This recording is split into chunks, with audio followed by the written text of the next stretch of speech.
లాస్ట్కి వచ్చేసరికి this is a ball, that is ఇట్లా అట్లా సెంటెన్స్ అట్లా ప్రాక్టీస్ చేయించాను.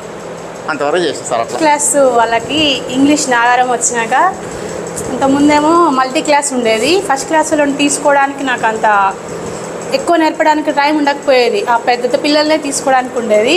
వీడికి వచ్చినాక ఫస్ట్ క్లాస్ పిల్లలకి నాకు టైం ఎక్కువ దొరికింది వాళ్ళతోటి స్పెండ్ చేయడానికి. అయితే ఫస్ట్ క్లాస్ పిల్లలకి ఫస్ట్ ఆ బొమ్మ ఉంటుంది కదా, కలర్ వేసేది, అది పెన్సిల్ ఇచ్చేసి మా కలర్స్ ఇచ్చేసి నింపిపించేది. తర్వాతకి దాని వెనుక ఉన్న స్టోరీస్ పెద్ద బిగ్ పిక్చర్ ఉంటుంది కదా, దాని గురించి మాట్లాడిచ్చేది. Who are these, what are these, birds, ఇవన్నీ దాని నుంచి మొత్తం అన్ని వర్డ్స్ రప్పించేది. తర్వాతకి అట్లనే మొత్తం కంటిన్యూ అవుతుంటుంటుంది. కంటిన్యూ అయితే కొన్ని వర్డ్స్ వస్తుంటాయి. అవన్నీ ఫ్లాష్ కార్డ్స్ తయారు చేసుకున్నాను సార్ నేను. చిన్న చిన్న కార్డ్స్ తయారు చేసి what is this, this is a cup, అట్లా రోజు కొన్ని రెండు మూడు రోజులు అట్లా ప్రతిరోజు చూపించేది ఆ card. What is this doing this cup, అట్లా అన్ని క్వశ్చన్స్ చేయడం పిల్లలు బాగా చూసేది. ఆ బొమ్మను చూసేది, కింద ఉన్న పేరు కూడా రాసేది. కాబట్టి వాళ్ళకి గ్రాఫికల్ మెమరీలకు పోయేది అది. తర్వాతకి నేను only cup and cup name పక్కన పెడితే ఆ రెండింటిని జాయిన్ చేయమని చెప్తే కప్పు పేరు మంచిగా జతపరిచేటోళ్ళు, పిక్చర్ జతపరిచేటోళ్ళు. అసలుకి వర్క్ బుక్ అనేది అసలు నాకు ఎంత నచ్చిందంటే, ఫస్ట్ క్లాస్ వర్క్ బుక్ పిల్లలకి మనం ఏబీసీలు రావట్లేవు, నేర్పలేకపోతున్నారు మీరు అంటున్నారు, కానీ ఇట్లా నేర్పిస్తే ఖచ్చితంగా నేర్చుకుంటారు. మీరు కప్పని బొమ్మ గీసేసి సియుపి అని కప్పని రాసినాక తర్వాత ఒక 2-3 సార్లు రాపిస్తే అది సియు వరుసగానే నేర్పాల్సిన అవసరం లేదు. ఏబిసిడి అని అన్నీ వచ్చినాక కావాలంటే నువ్వు సీక్వెన్షియల్గా చెప్పొచ్చు. ఇప్పుడు కప్పని రాసేసి సియుపి అని రాసినాం, తర్వాత చూపించినాక ఇది ముందు ఇది స్పెల్లింగ్ కూడా చెప్పొద్దు అసలు వాళ్ళకి. సియుపి కప్ అని చదివియొద్దు అసలుకి. చదివియకుంటే జస్ట్ ఇది చూపించాలి, ఈ కార్డ్ చూపించాలి. చూపించినాక కప్పేది నాన్న దీంట్లో అంటే వాళ్ళు మన వర్క్ బుక్ కూడా అట్లనే ఉన్నది. ఇట్లా పైన ఇచ్చిరు కప్ అని ఇచ్చి, కప్పు బొమ్మ ఇచ్చి డాష్ ఇచ్చిరు.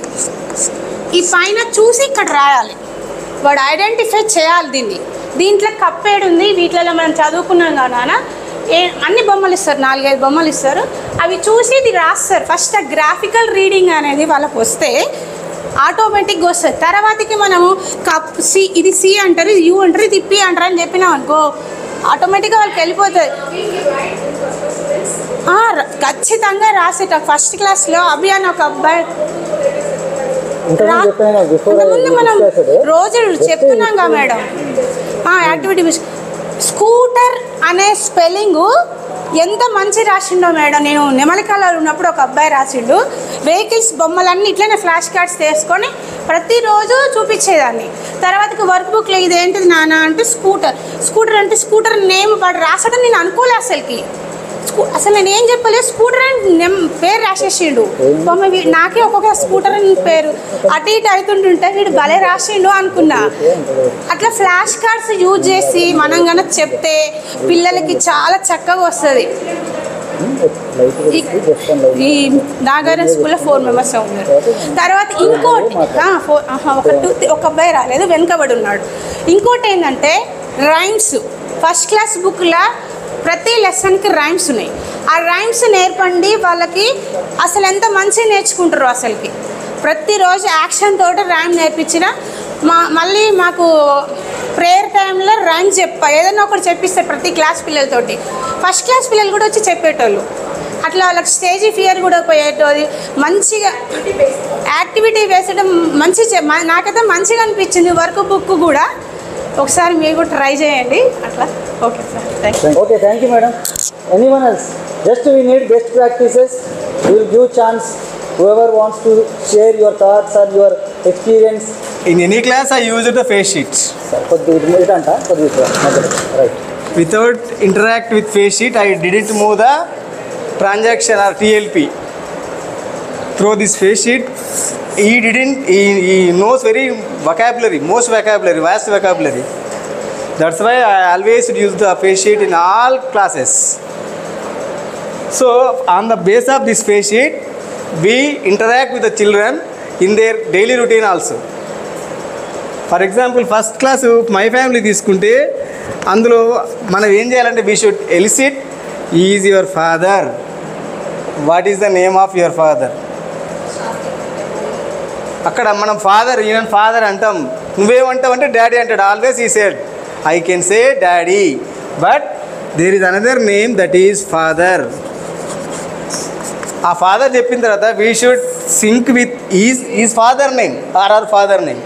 ఆ ఫాదర్ నేమ్తో సింక్ చేయాలి, దాన్ని చేస్తే గుర్తుకు ఈజీగా ఉంటుంది. రెండవది మనం అందరం అనుకుంటున్నాం, ఏమనుకుంటున్నాం అంటే ఇంగ్లీష్ ఏదో బ్రహ్మ పదార్థం, there is no nothing in teaching English. I feel very enjoy in teaching English. ఎట్లా అంటే దాంట్లో మనం ఎంత బాగా వొకాబులరీ నేర్పగలిగితే అంత ఈజీగా థర్డ్, ఫోర్త్, ఫిఫ్త్లో వస్తుంది. నేను ఓపెన్ ఛాలెంజ్ చేస్తున్నా, మా పిల్లలు 100% ఇంగ్లీష్ చదువుతారు. మా ఫోర్త్ క్లాస్ అబ్బాయి ఉంటాడు, ఇంగ్లీష్లో ఉన్న డ్రాయింగ్ యాజ్ టీజ్గా వేస్తాడు. రెండవది మా పిల్లలందరికీ నేను జాతీయ పండుగలప్పుడు స్పీచ్ ఇప్పిస్తే ఇంగ్లీష్లో, చదువుకుంటే ఇంగ్లీష్ స్పీచ్ ఇవ్వాలి, వాడే రాసుకురావాలి, స్పీచ్ వాడే ఇవ్వాలి. Just I will do the corrections only. If any mistakes are there I can rectify that ones. They will only give the speech on the dais of my school. గ్రామ పంచాయతీలు అందరూ వస్తారు, అక్కడే dais మీద speech ఇస్తాం. అట్లా మనం కనుక ఫస్ట్ సెకండ్ క్లాసులలో ఈ గ్రాఫికల్ మెథడ్ బాగా వాడితే, మనం అనుకుంటాం గ్రాఫికల్ మెథడ్ అంటే ఏం లేదండి, మేడం చెప్పారు కప్పు బొమ్మ ఉంటే కప్పు అనేది రావాలి, అక్కడ స్పెల్లింగ్ రావాలనే ఉద్దేశం కాదు. అక్కడ చెప్పాల్సిన మై ఫ్యామిలీలో ఏబిసిడి అనే 4 letters మాత్రం ఇన్సిట్ చేయాలి. ఏబిసిడి అనే 4 letters మాత్రం ఇన్సిట్ చేస్తూ గ్రాఫికల్ మెథడ్ యూజ్ చేసినట్లయితే యూ ఫీల్ వెరీ హ్యాపీ. తర్వాత డైలీ రొటీన్కి ఇన్సిట్ చేయాలి, అది చేయకపోతే మాత్రం రాదు.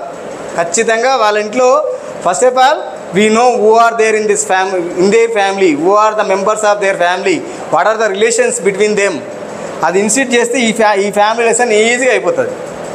ఆ ఫస్ట్ లెసన్ నాకు కాన్ఫిడెన్స్ జరిగిందనుకో 2వ లెసన్ ఆటోమేటిక్గా అయిపోద్ది.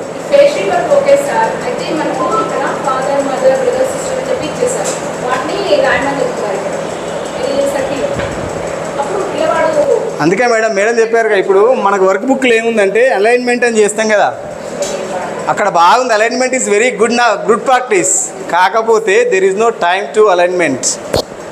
చాలా lot of questions are there in the work book or hand book to us, but there is no time to insist them. వాళ్ళు చెప్పడానికి టైం లేదు మనకు.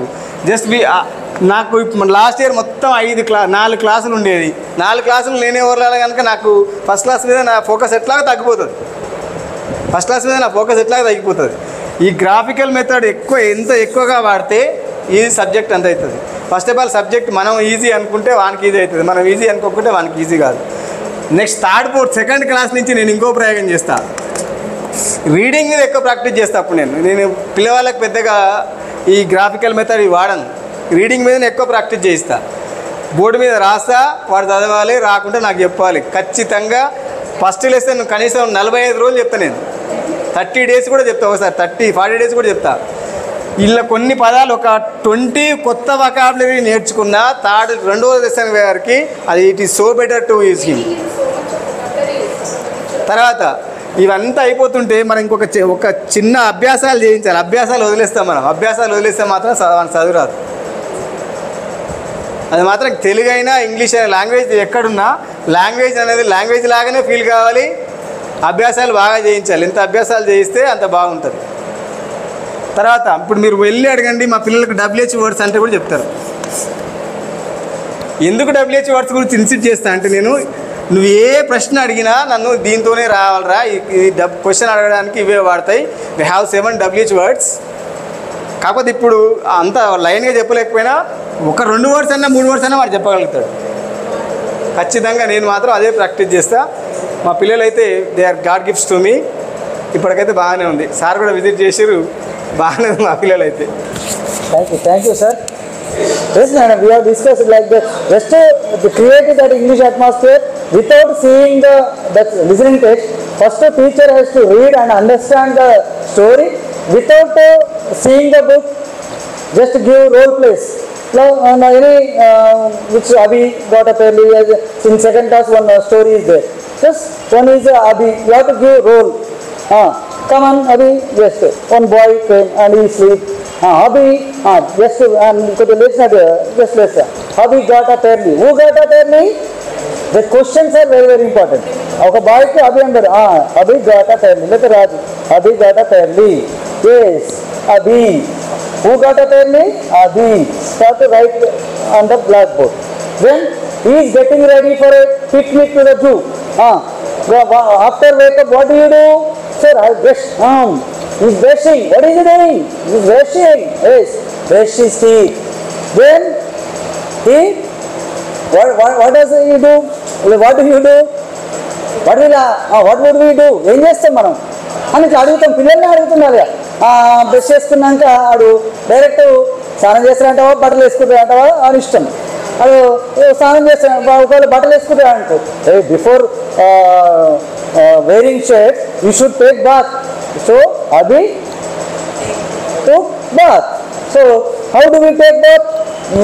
Just to take jug and go, like we have to show the action. Then I took bath. Then what happened? What will he do? Just wear shirt, pant. Then he packed his bag with luggage, the water bottle, and he is going to picnic. So he put his water bottle, tiffin box, any snacks. He put in his bag. He took like this. Madam said like that. We should first of all, teacher has to understand the story, and according to that role, we should give the roles to the children and continue the narration. Then only we can make the children understand the story easily. Don't teach as a subject. It is not subject, just language. One incident, అదొక సంఘటన, just ఓ రోజు వాడు వెళ్ళిపోతుంది ఒక ఇంట్లో, దాన్ని జరిగిందని ఒక స్టోరీని నరేట్ చేయడమే. ఇట్లా పోతాడు అట్లా ఏదైనా దాని స్టోరీని మనం చెప్పడం తప్ప మనకు అక్కడ సబ్జెక్ట్ కాదు sir. Okay sir, okay sir. In action words we have many activities. Now I wrote songs and yes, what I'm doing, meeting. Come on, stand up. Yes, action words in day-to-day life, they are doing many actions. While doing action, we can say what I'm doing, I'm drinking water. It is very, very easy. Without TLM also, we can introduce all the action words. What I'm doing, running, what I'm walking, sitting. It is easy, but we have to interact.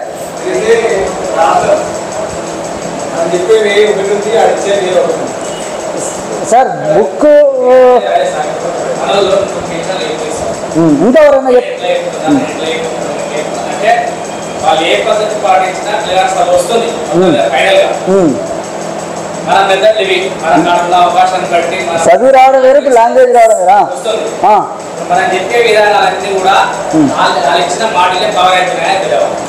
ఎవరు ఇచ్చిన మాటలు? వాళ్ళు ఇచ్చేది ఒక process ఇచ్చేది అయితే hand book ఇచ్చేది. అది ఫాలో మనకు తెలియకపోతే మనం అలా ఫాలో అయిపోతున్నాం. yes, we are following. Follow అవుతామా తెలియదు అనేది నా doubt sir. Okay, some of them followed fully, some of them followed just 70%, some of them followed 60%.